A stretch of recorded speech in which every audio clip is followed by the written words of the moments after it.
A fierce legal battle over the acquisition of a license and frequencies to enable Citizen TV, KTN, NTV and QTV to migrate to the digital platform had strained relations between the broadcasters and the government. But as the three media houses resigned their fate to the decision of the Supreme Court, the voice of the Deputy President William Ruto addressing the plight of the local investors could not have come at a better time.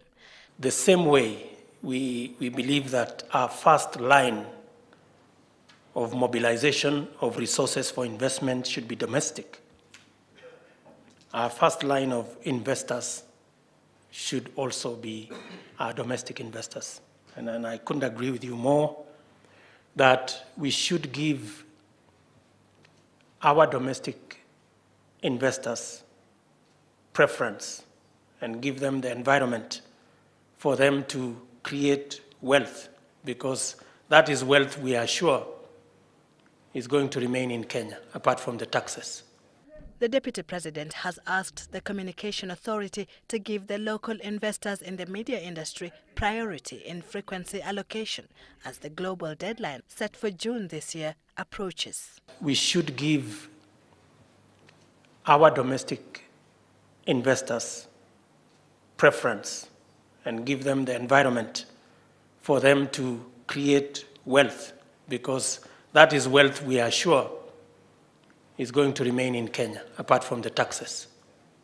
The latest move by the Communications Authority to withdraw the temporary authorization for self-provisioning and frequencies that it had issued to Africa Digital Network, the consortium bringing together the three local media houses, stalled the migration process for Citizen TV, KTN, NTV and QTV. We hope that the outcome in the courts will be a balanced outcome. We trust our scales of justice will give us the result that will take the country forward. The temporary authorization for self-provisioning meant that the broadcasters could carry their own content instead of handing it over to the licensed signal distributors.